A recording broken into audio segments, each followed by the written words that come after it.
Nagkatipon doon ang napakaraming tao, kaya halos wala nang mapwestuhan kahit sa labas ng pintuan. Habang nangangaral si Jesus, may dumating na 4 na taong may dalang isang paralitiko. Hindi nila mailapit ang paralitiko kay Jesus dahil sa dami ng tao. Kaya binakbak nila ang bubong sa tapat niya at ibinaba ang paralitiko ng nakaratay sa higaan.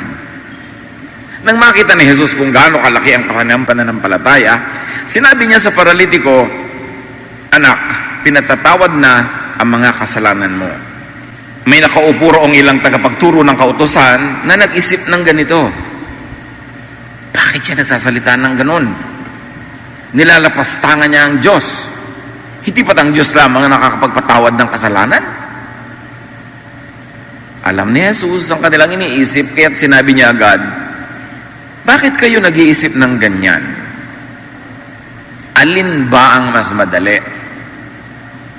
Ang sabihin sa paralitiko, pinapatawad na ang mga kasalanan mo, o ang sabihing, tumayo ka, bitbitin mo ang iyong higaan at lumakad ka? Ngunit, upang malaman ninyo na ang anak ng tao ay may kapangyarihan dito sa lupa na magpatawad ng mga kasalanan, sinabi niya sa paralitiko, tumayo ka, buhatin mo ang iyong higaan at umuwi ka. Tumayo nga ang paralitiko habang nakatingin ang lahat. Kaagad niyang binuhat ang kanyang higaan at umalis. Kaya ang lahat ng naroon ay namangha. Sila ay nagpuri sa Diyos at sinabi nila, kailan may hindi pa kami nakakita ng ganito. At pagpalain tayo ng Panginoon ngayon sa paghimay ng kahulugan ng mga naganap na ito at kung paano ito may kinalaman sa ating buhay ngayon. So isa-isahin nating balikan. Mark 2, 1-3. Jesus went back to Capernaum, and after a few days later, people heard that he was at home. Then so many of them came to the house that there wasn't even standing room left in front of the door. Jesus was still teaching when 4 people came up carrying a crippled man on a mat. So nagtuturo ang Panginoon at kung ano man ang topic niya hindi binanggit, but like, and as if it was on cue, Exhibit A, an illustration comes. Tamang-tama ang timing. Kung ano man ang kanyang itinuturo, dumating ang 4 na lalaki na may buhat-buhat sa bawat 4 na sulok ng magaan at nahigaan na ito ng isang pasyenteng paralitiko. Wala nang lugar, wala nang man lang nitindigan sa labas ng bahay, sa harap ng pinto, punong-puno ng tao. Paano pa makakasiksik ang isang paralitikong nakahiga ay may dala-dala pang higaan? So, dramatic. Napaka-dramatic ng pagpapakita sa kwento. Mark 2:4, but because of the crowd, they could not get him to Jesus. Immediately, may lesson sa ating buhay sa paglapit sa Diyos, sa paghanap ng lunas, sa ating paghahanap ng mga katuparan ng ating mga hinahangad. There is always a hindrance. Laging may hadlang. Huwag kayong magtaka pag may hadlang. Bakit po may hadlang sa gusto kong mangyaring pangarap ko sa buhay? Bakit may hadlang sa aking kabanalan? Bakit may hadlang sa ministry? Laging may hadlang. Ganun talaga ang takbo ng buhay. Mark 2, so they made a hole in the roof above him and let the man down in front of everyone. Dahil hindi sila makapasok, inakyat nila ang bubong. At ang mga bubong sa bahay sa Middle East, hindi katulad ng mga bubong natin. Ang bubong nila, yung ibabaw, flat. Parang azotea. At ang bubong nila ay hindi naman semento. Ito yung mga pinatigas na putik. Pinaghahalo-halong putik, mga kahoy-kahoy, bato-batong maliliit. At ito'y pwedeng bakbakin kung talagang babakbakin mo. Palibasa, hindi naman palaulan sa lugar na yan. Kaya pwede sa kanila ang ganong bubong. At yun ang ginagawan ko minsan ng kaprasong dagdag na bubong pa, konting dingding, at yun ang tinatawag na upper room. Usually, a place of honor para sa bisita na ilagay sa upper room kasi sa taas ng bubong, mas mahangin, mas presko, mas magandang tanawin. At yung bubong na yun ay pwedeng lakaran, In fact, pag dikit-dikit ang mga bahay, pwede kang tumakbo from house to house, jumping from roof to roof. At yon ang binakbak na bubong. Ano't biglang lumiwanag ang loob ng bahay dahil unti-unting nabakbak ang bubong. At mula sa binutas na bubong, ay pinadausdos pababa ang higaan ng paralitikong ito. It's very cinematic. Napaka-dramatic. Pero ano ang lesson nito sa buhay natin? Di ba, there's always a hindrance. There's always a way, even a hole in the roof.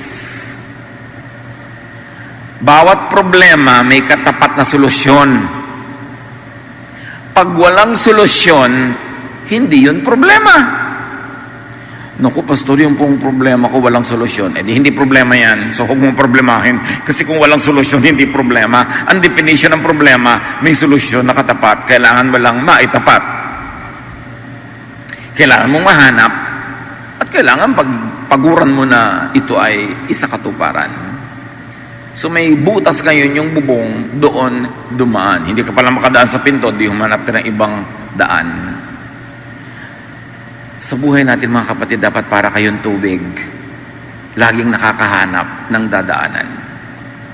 Laging nakakahanap ng susuotin para matuloy ang agos ng buhay. Mark 2:5, habang bumababa itong manual elevator na ito, napatingin ang lahat siyempre. When Jesus saw how much faith they had, He said to the crippled man, "My friend, your sins are forgiven." Kung hindi sila makapasok horizontally, nakarating sila vertically. At kung hindi sila pararaanin ng mga tao horizontally, siguradong vertically pararaanin sila dahil kung hindi magsisiksikan yung mga tao para sila bigyan ng luwag, madadaganan sila. So nahawi ang tao sa lugar na babagsakan ng higaan. Natural, gusto mong bang sunungin yung may sakit. At pagbaba sa sahig, sabi agad ng Panginoon, kaibigan, pinatatawad ang iyong mga kasalanan. Faith impresses Jesus. Imagine, hindi ka na nga nakakalakad, nagpabuhat ka pa para makarating kay Jesus. Hindi ka na nga nakapasok, nagpaakyat ka pa sa bubong, at sukdang ipabakbak mo yung bubong para ka makababa. Walang hahadlang. Walang makakahadlang para makalapit kay Jesus. Na-impress si Jesus. Agad-agad, ibinigay na niya ang highest gift of all. Sabi niya, your sins are forgiven. Magtataka ang iba, bakit hindi sinabing, you are healed?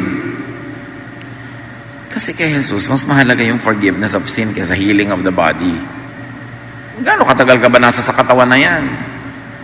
40 years, 50, 60, 80, 90, 100 years? Tapos wala na. Aalis ka na sa katawan na yan. Pero yung forgiveness, forever.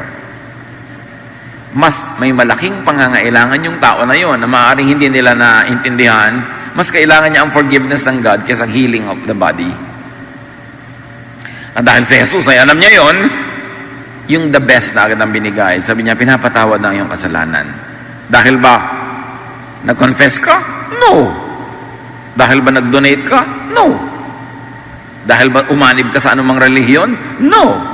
Dahil may faith ka sa Diyos, through Jesus, your sins are forgiven. That's the main reason why Jesus came, to declare forgiveness of sins. So faith impresses Jesus. Faith sets people apart from others. Ang dami-daming nauna na dun eh. Pero hindi sila sinabihang pinapatawad ang kasalanan mo. Maaaring may pananalig pero hindi impressive. O maaaring wala namang pananalig, nag-uusyoso lang.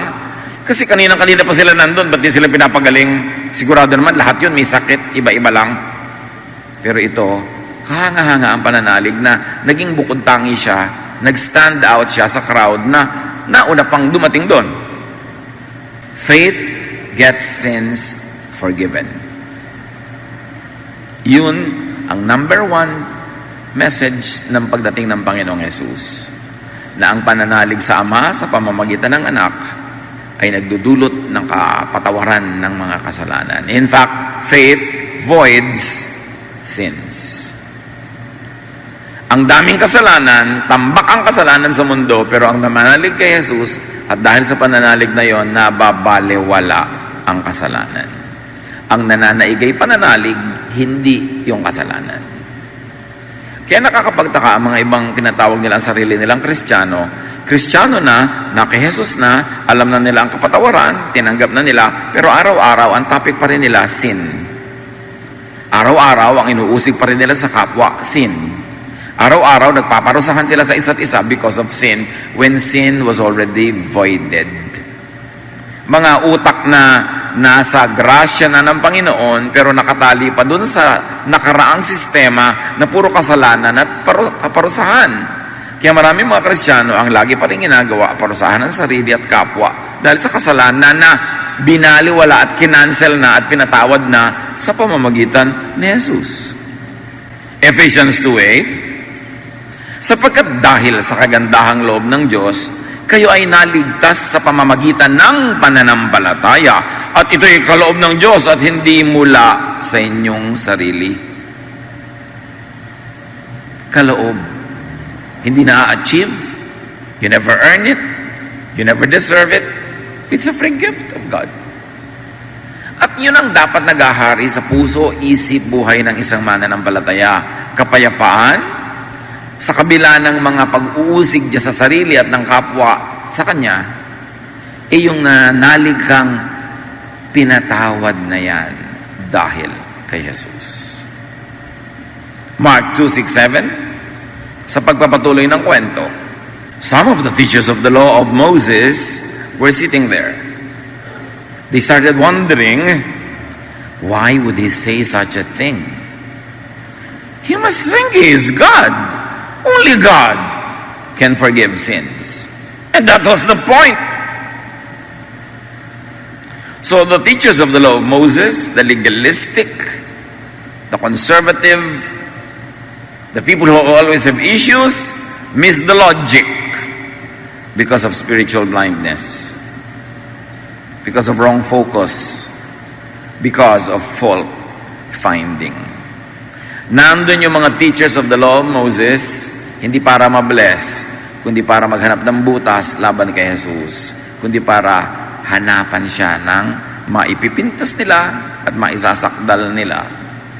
That was the entire logic that Jesus was trying to say, that God the Father in heaven gave him the power to forgive sins.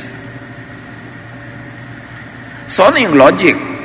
According to the Pharisees, only God forgives sins. Check.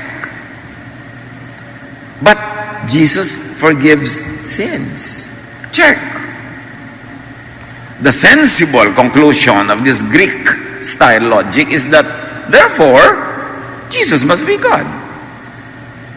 Or, at the very least, Jesus must be God's anointed instrument, and that is the least. Colossians 2:9, for in Christ all the fullness of the deity lives in bodily form.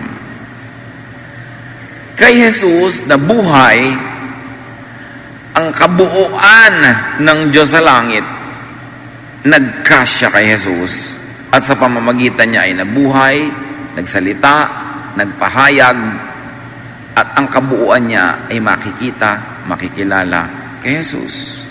Kaya sabi ng Panginoon sa John 10:30, I and the Father are one. Pag ginawa ko, ipinapagawa yun ng Ama. Therefore, ang magbibigay ng kapangyarihan ay ang Ama. Pag sinabi ko, yun ang ipinapasabi ng Ama. That's why in the fullness of time, God sent His Son. Maraming kamalian na religious beliefs, maraming wrong practices, maraming abuses, maraming na-oppress ng religion. God sent His Son to correct religious errors, to correct even the teachings of the laws of Moses and the applications which had become very, very cruel. So sabi nila, Diyos lang nakapagpatawad. Diyos ba siya? At hanggang ngayon, maraming ibang issue, yan. Maraming ibang tao, yan ang issue laban nila kay Jesus. Diyos ba siya? Tao lang yan. But even those who doubt the divinity of Jesus before and at birth, even those who doubt the divinity of Jesus in his lifetime, they must never forget and should not ignore at least the divinization of Jesus during the crucifixion, after his death, and especially after the resurrection. Kung may pagdududa ang iba sa kabanalan, sa pagiging Diyos ni Kristo, ni Jesus, at kung minsan ay may mga verses pa silang pang support dyan, hindi nila pwedeng ikaila ang itinuturo ng Bible.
At the very, very least, kung pagdududahan man ng iba na si Jesus ay Diyos na sa simula, Diyos siya nung habang siya'y nabubuhay, siya'y ginawang Kristo, ginawang Messiah, ginawang the Anointed One, nung siya'y namatay sa krus at nabuhay na muli.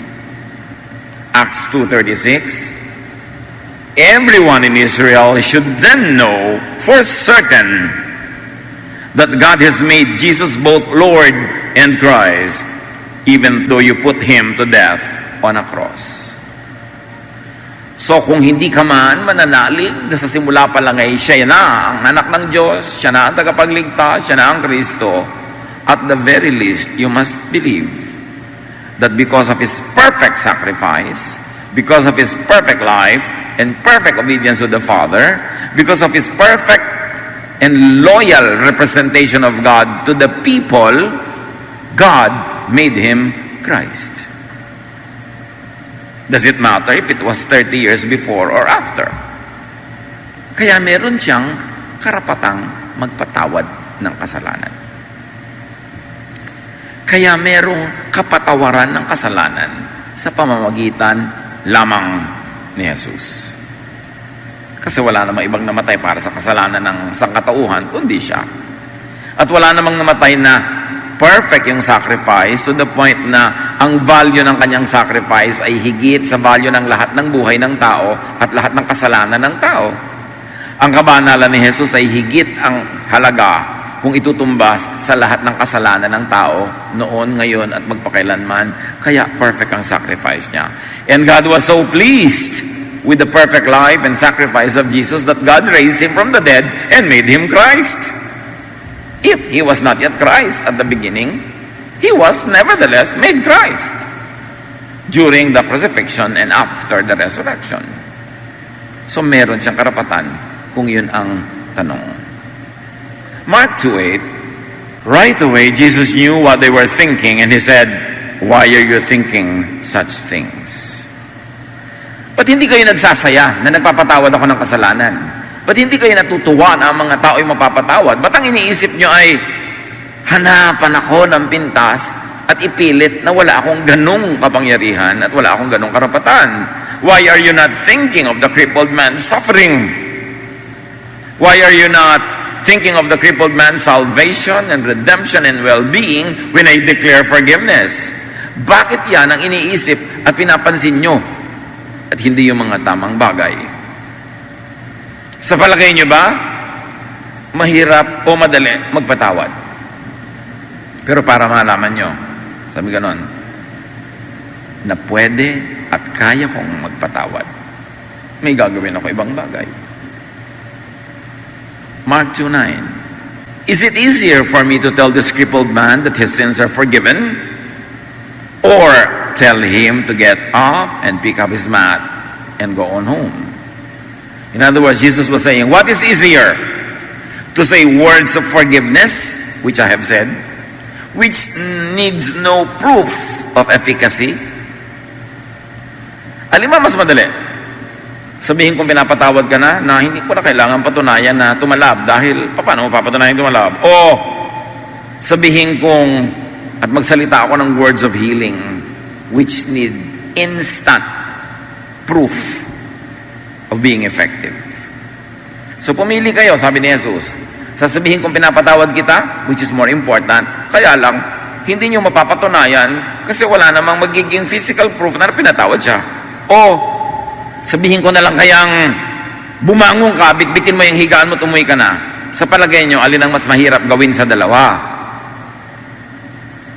Ang totoo, mas mahirap yung magpatawad kaysa magpagaling. Pero dahil baluktot ang isip ng tao, iniisip nilang mas mahirap magpagaling kaysa magpatawad. Proof muna. To see is to believe. So sabi ni Jesus, bueno, Mark 2:10-11, I will show you that the Son of Man has the right to forgive sins here on earth. So Jesus said to the man, get up, pick up your mat, and go home. Yun, kailangan ng instant patunay na totoo ngang may nangyari. Kaya mas madaling patunay yun. Although hindi naman yun ang mas great na bagay na mangyari sa buhay ng tao. Kasi kahit naglakad siya baka pagdating sa labas, natapilok siya, nabarog, namatay din uli, di ba? O let's say, humaba man ang buhay niya ng 30 taon pa, namatay din siya. So ano naman yung 30 years na naglalakad siya nang hindi siya lumpo kung hindi naman napatawad ang kasalanan niya? So mas dakilang mapatawad. Pero sabi ni Jesus, palibas at mababaw kayo, ang gusto nyo lang kababawan, sige, let's go babaw. Tumayo ka, maglakad ka. At nangyari nga. Sabi ni Jesus, naniniwala na kayo. Ang pinaniniwalaan nyo, yung nakikita lang ng mata, yung panandalian, yung may instant gratification. Pero hindi yan ang tunay na mahalaga. Mas mahalaga, mapatawad ka sa kasalanan mo. So, Jesus' declaration of healing, and His command for the crippled man to get up, to be strong enough to pick up his mat, and to walk, to go home, was make or break. Mangyayari ba o hindi? Sinabi ni Jesus, bilhin nyo, nakaharap ang lahat. Nakataya ang lahat. Tumayo ka. Bitbitin mo yung higaan mo para hindi na kailangan bitbitin yung 4 na yan at umuwi ka na. And that would prove or disprove him. But beyond him, what would happen would prove or disprove the teachers of the law of Moses. Hindi lang si Jesus at ang kanyang turo ang nakataya, yun ding turo ng mga teachers of the law of Moses nakataya. It was really a showdown. Isa talagang tunggalian na malinaw kung sino ang wagi at sino ang hindi. Jesus versus the teachers of the law of Moses, or to be more personal, it was Jesus or Moses. Yun ang pagpipilian. Yung sinasabi ng mga alagad ni Moses na yan mangyayari, walang kwenta yan, fake ka. O mangyayari ba at mapapatunayang si Jesus ang tunay at ang teachers of the law of Moses ang fake. Fake meaning hindi nakakapagbigay ng pagpapatawad, hindi nakakapagbigay ng pagpapagaling, hindi nakakapagbigay ng ginhawa at kapahingahan. Sino ba sa kanilang dalawa ang mayroon nun? To be more theological, this was a showdown between grace or the law. Pagpapatawad ba o parusa? Alam niyo kung bakit? Sa tingin ng mga Israelita nung araw, pag may sakit ka, makasalanan ka kasi, parusa yan. So eto ang tao, nakaratay, sa tingin ng mga teachers of the law of Moses, you deserve it. May kasalanan ka, dapat ka magdusa. Kaya hindi sila maawain So anong mananaig? Si Jesus o si Moses? Katuroan ni Jesus o katuroan ng mga alagad ni Moses? Which is really, anong mananaig?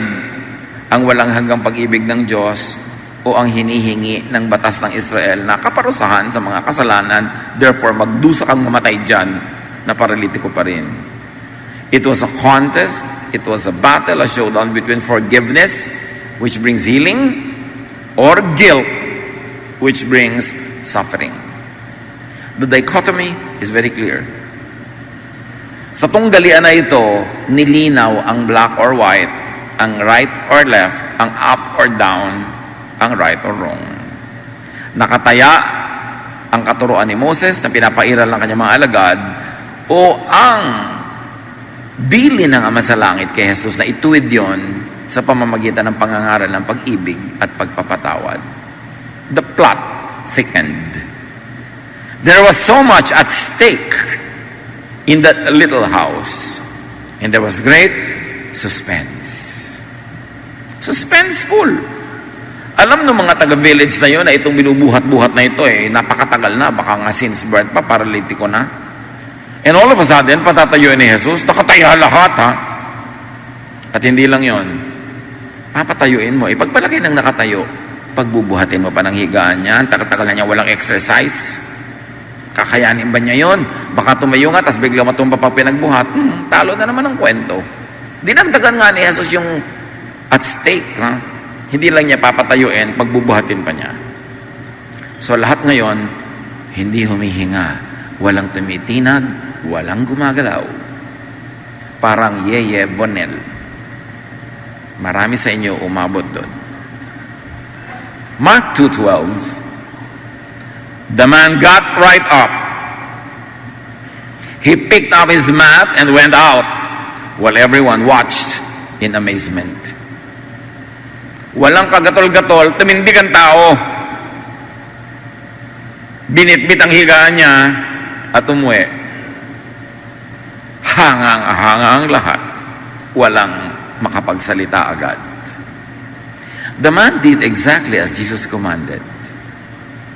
Hindi tulad ng maraming tao ngayon, pinaghimalaan na nga, tapos reklamo pang kasunod, pinatayo na, Lord, hindi ko po pakaya yan. Wala pa bang pwedeng magbuhat kasama ko? Pinagbubuhat na nga, sari-sari pang iniimbentong weaknesses, hindi ko po kaya, hindi ko po magagawa. Kaya bumabalik ang kahinaan. Wala kasing faith. Can you imagine the man exercise faith? Tumayo.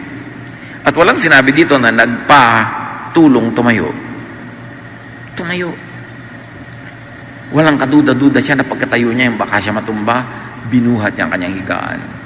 Mga kapatid, pag pinatayo na kayo ni Jesus, buhatin niyo na higaan niyo. Pag pinatawad na tayo at ni-restore, pangatawanan niyo na. Magpakalakas na kayo. Huwag na maghinahinaan, maglampa-lampahan. Kailangan strength ng Panginoon nakikita sa ating buhay, hindi mga hina ng loob, hindi yung mga reklamo, hindi mga pagdududa. So, anong nangyari? Matapos itong exhibit na ito, dramatic demonstration na ito, ano nangyari sa mga tao? They praised God and said, "We have never seen anything like this." Sampal sa mga teachers of the law of Moses. Pag sinabi mong we have never seen anything like this, what is the unsaid? You know, for every said, there is an unsaid. Sabing, ang tagal-tagal yun na kami tinuturuan, wala man lang kami nakitang ganito. Dat kayo ng dat, hingi kayo ng hingi ng ambag, donation, etc., etc. Ang dami-dami yung costume, dasal tayo ng dasal, 5 beses maghapon, ang dami-dami nating mga ginagawang pangreliyoso. May nakita na ba kaming ganito? Wala! So, kita ang Jesus power agad. And it was not lost on the people. There was a swipe in what they said that they had never seen anything like this. Ibig sabihin nila, walang talab ang relihiyon nyo sa buhay namin kahit kailan wala kayong naipakitang ganito. Alin? Pagpapatawad. Hindi kayo nagpapatawad. Sa pagpaparusa kayo magaling. At number 2, sa pagpapagaling ng sakit, wala kayong napapagaling. So, anong saysay ng inyong pananalig kung hindi kayo nakakapagpagaling ng espiritu at maging ng katawan man? Pero remember, mas mahalaga ang pagpapagaling ng espiritu. Hindi laging may kasamang pagpapagaling ng katawan, bonus yun. It's God's prerogative. It can happen, but don't always require it to happen. Ang mahalaga is the forgiveness of sin, the restoration of the spirit, and a relationship with God. So what was the result of this showdown? The people praised God. Dapat yun lagi ang bunga ng anumang gawaing makalangit. Napupuri ang Diyos, hindi ang tao, hindi ang relihiyon, hindi ang grupo, ang Diyos. God was praised, and the people realized the uniqueness of Jesus' power, person, and ministry. Dapat yung nangyari yon ay humantong sa mas marami pang gumaling, mas marami pang nakalakad in many other ways, mas maraming restoration. Hindi na sinabi sa kwento kung gano'n ang naganap. Pero dapat, yun ang maganap. Lalo sa atin ngayon. Yung kwentong to, alam na natin. Pero naging inspirasyon na ba ito para yung ating pananalig ay maging ganap, malakas, mataas, na tayo mismo gumaling. Mahalaga. What do you need from Jesus? This crippled man knew exactly what he needed. He needed healing. We don't know if he had more profound reasons for being there, if he needed forgiveness. But what we know is this: his faith was so great, it impressed Jesus. What do you need from Jesus? Healing? Forgiveness? Restoration? He is the same yesterday, today, and tomorrow. That Jesus that healed that crippled man is the same Jesus who is our Lord now. So kung anong kailangan natin sa Kanya, ilapit. Remember, dalawa yan. Inuna ni Jesus, forgiveness. And then dinagdag yung healing. Dapat may forgiveness na sa ating buhay lahat. Lumapit na ba tayo? Humingi ng tawad, nagpasakop. At kung loobin pa ng Panginoon na pati ang ating katawan ay pagalingin, bonus, salamat. Pero hindi niya yon duty. Pero why not?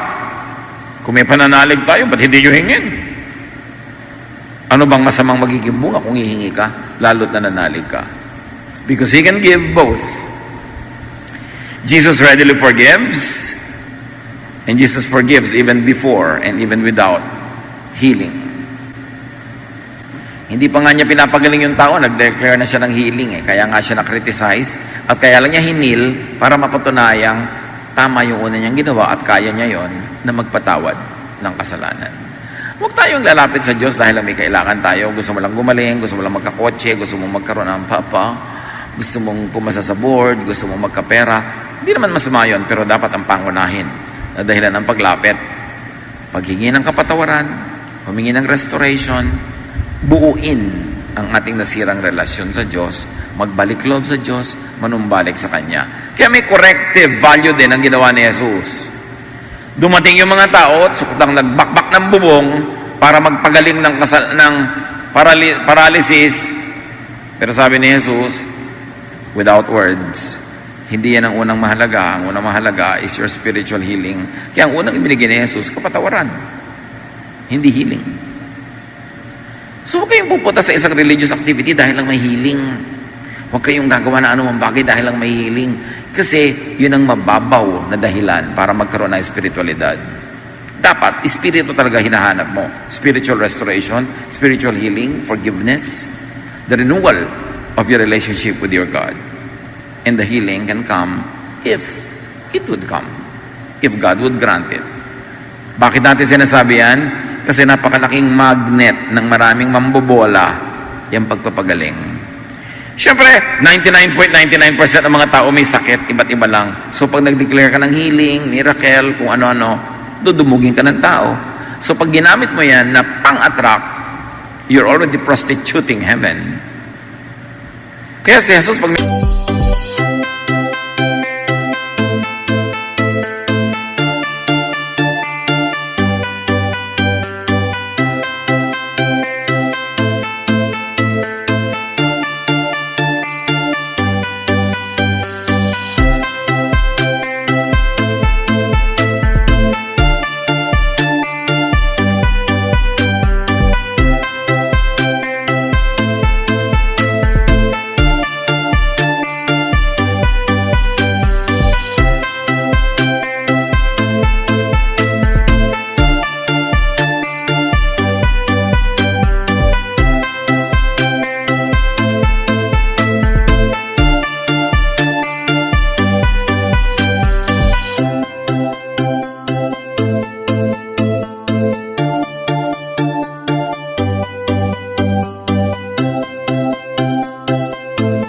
pinapagaling, sabi niya, kung may pamalita, huwag mong sabihin, Bakit? Nakakaya ba yun? No.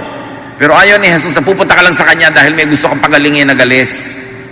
Dahil lang meron kang kailangan sa Kanya. Hindi yun ang dahilan kaya siya pinadala ng Ama, kundi para mag-declare ng forgiveness, ng restoration. Kumbaga, hindi yun ang bibingka, latik lang yun. And the bibingka can stand with or without the latik. So, lagi niya sasabi, kung may papamalita, huwag mo sasabihin sa iba na pinagaling kita. Kasi oras nga na magdaldal yung mga tao na pinagaling sila, dinudumog agad si Jesus. Ang gusto lang naman ng mga tao, either mapakain sila ng tinapay o mapagaling ang kanilang mga sakit na after 50 years nga, irrelevant na rin. If something is not important 5,000 years from now, it is not really very important. Ang mahalaga, yung spirito. Yung relasyon mo sa Diyos. Nalalampas kahit na ang ating espiritu ay humiwalay na sa ating katawan sa oras ng kamatayan. While you need Jesus and forgiveness and healing, it's not enough. You will also need great faith.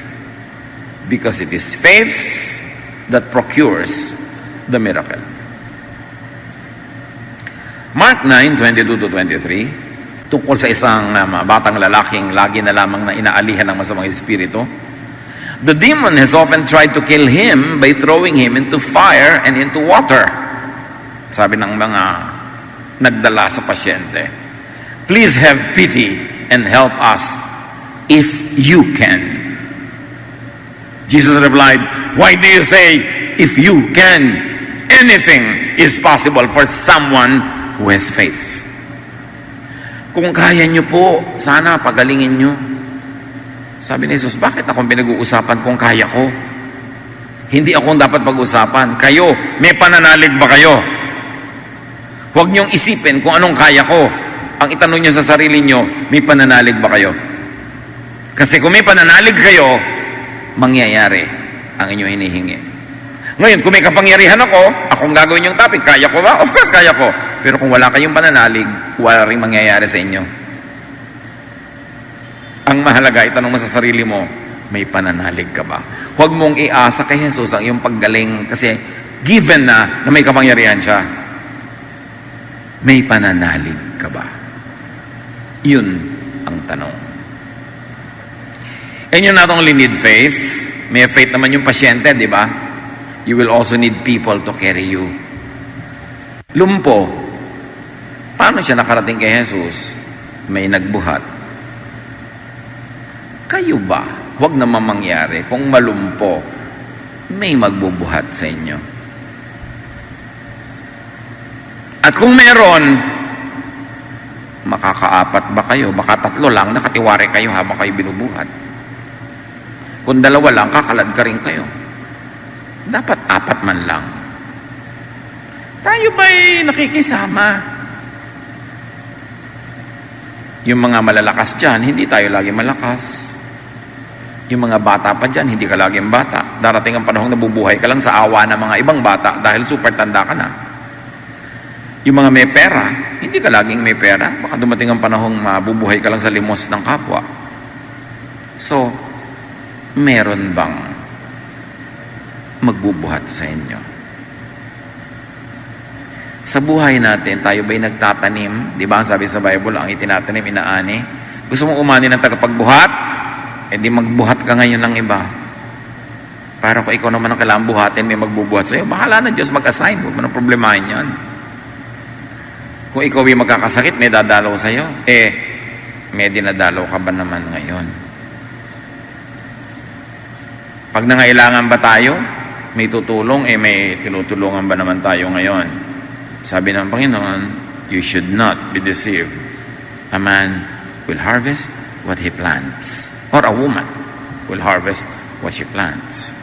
Ano itinatanim nyo ngayon sa pakikisama sa kapwa?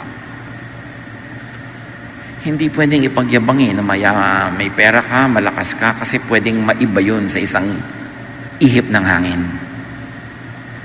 Ecclesiastes 4:9-12. You are better off to have a friend than to be all alone. Because then you will get more enjoyment out of what you earn. If you fall, your friend can help you up. But if you fall without having a friend nearby, you are really in trouble.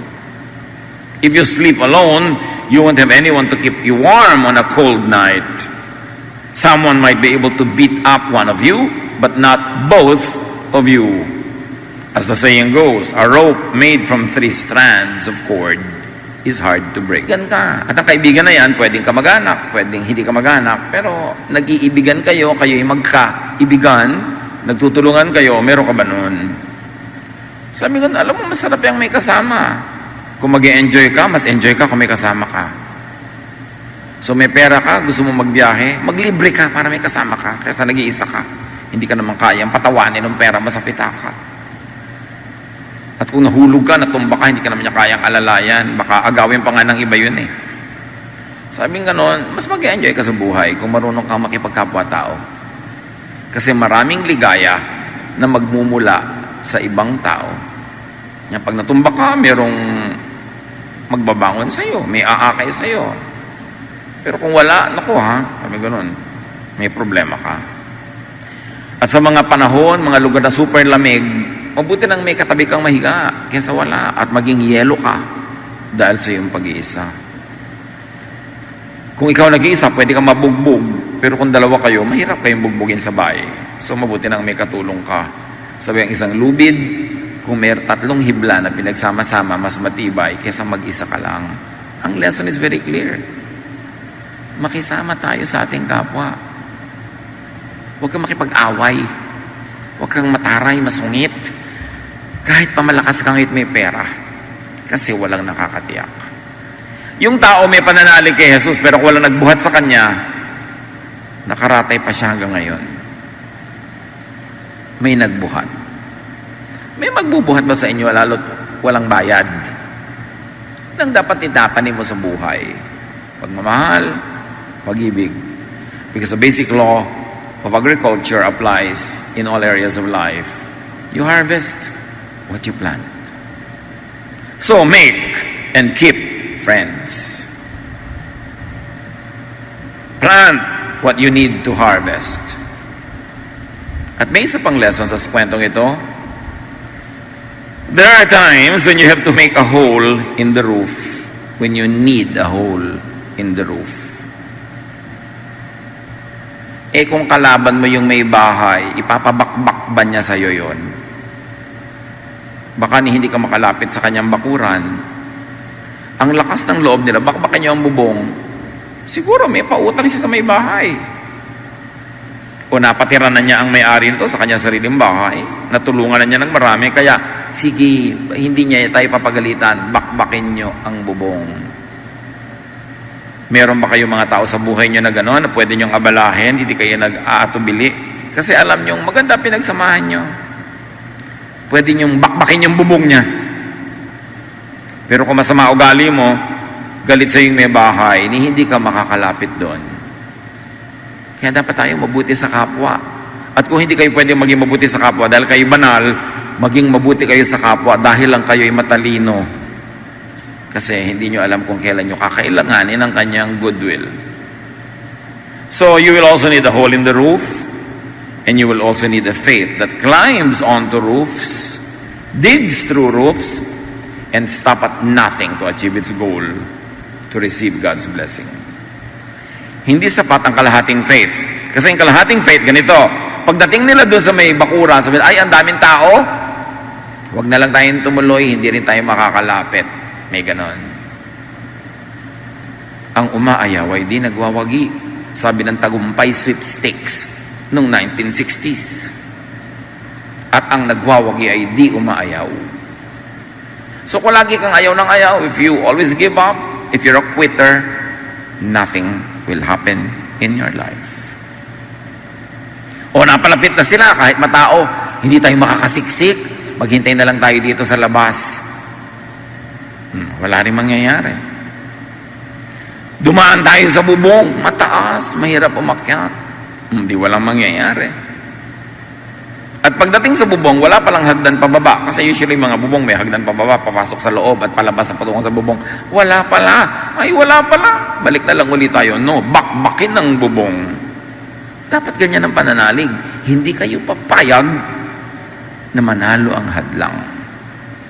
Dapat yung layunin ninyo, lalo't mabutit tama, yun ang magwagi. Dapat may trabaho. Gusto mong pumasa, mag-aral ka. Gusto mong magkapera, magsikap ka. Gusto mong magkasundo kayo ng mga tao, makipagkaibigan ka. Laging may gawa. Hindi sapat yung maganda ang ninanasa mo, maganda ang yung hinihiling ang prayer, pero wala ka namang gawa. James 2:17, faith by itself, if it is not accompanied by action, is dead. Kaya hanga si Jesus sa faith ng mga yun. Kasi ang daming action na kasama. Nagpunta, hindi nasiraan ang loob, inakyat ang bubong, binakbak, at kahit walang space sa baba, pinababa yung pasyente. Nagka-space. Dapat hindi ka nagpapasira ng loob sa anumang bagay. Marami pang lesson sa buhay natin para dyan, mga kapatid. Do not be a Pharisee. Do not be a teacher and promoter of the law of Moses today. Hindi na yan ang dapat. Nakita sa tunggali na to, Jesus versus Moses, law versus grace. Huwag ka na mag-promote ng bagay na pinalitan na ni Jesus. Instead, be a teacher of the law of Jesus. And this is the law of love. Instead of being a critic, being a teacher of the law, being legalistic, be a forgiver, be a healer, kasi yun ang example ni Jesus.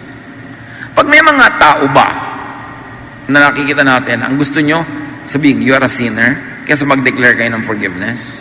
Sa mga nagkakamali, ang gusto ba magparusa o magpatawad at magpagaling? Doon natin malalaman kung nasa ng ating puso. And very importantly now, alam nyo, hindi nabanggit dito, yung isang star of the story, yung may-ari ng bahay. Definitely, hindi naman bahay ni Jesus yun dahil wala naman siyang bahay. Be a host. Host a Jesus gathering. Yan ang sambahay. Diba? May mga tao, may Jesus, may bahay, sambahay. May nangyayari. Host a Jesus gathering. Ano ba mga hino-host sa bahay nyo? Ano-anong uri ng mga gawain na nagaganap sa inyong bahay? Bakit hindi magpa-Bible study dyan? Hindi kayo magkaroon ng small group prayer? Hindi magkaroon ng fellowship o counseling? Ano pinagkagagawa natin sa bahay natin na bigay ng Diyos? Give Jesus a house in which to forgive and heal people. Give Jesus a sambahay. Napakagandang gawin yan sa buhay. Give people a house to fill in search of Jesus. And very, very profoundly, with matching humor, give people a roof to climb and dig through to reach Jesus. Kung may bubong kayo na binakbak ng mga tao dahil gusto na lumapit kay Jesus, kita niyo itong may-ari ng bahay na to, lahat ng bahay na yun nag-iba rin, naging alikabok, wala ka na makikita mga ganyang bahay na nakatayo nung panahon na yun na hanggang ngayon nandun pa. Lahat naman nag-iba rin, pero yung pagkakagiba ng bahay niya is immortalized. Dahil ang pagkakagiba ng bahay niya ay naging daan para ang mga tao ay makalapit kay Jesus at makapagpatawad at makapagpagaling si Jesus. Kung meron tayong ari-arian, mga bagay-bagay na kuminsan ay nadadamay, nagigiba, naluluma dahil ginagamit sa paggawain ng Panginoon, maganda nga, kaysa naluma sa walang saysay. Ang ganda ng kalooban ng may bahay na ito. Kaya pati nagbakbak ng bubong, hindi nagdalawang loob. Alam niyang okay lang. Mahalaga yung bahay, mahalaga yung bubong, pero mas mahalaga na ang pag-ibig ng Diyos ay makilala, makita sa buhay ng mga nangangailangan. Allow your roof to be dug for people to get to Jesus. At mahalaga pa, mga kapatid, kung hindi kayo yung paralitiko, be one of the 4 that carries that bed. Pasalamat tayo pag hindi tayo ang pasyente. At kung hindi tayo ang pasyente, kayo ang mag-alaga. Kayo magbuhat. Magiging bahagi kayo ng gawain ng Panginoon.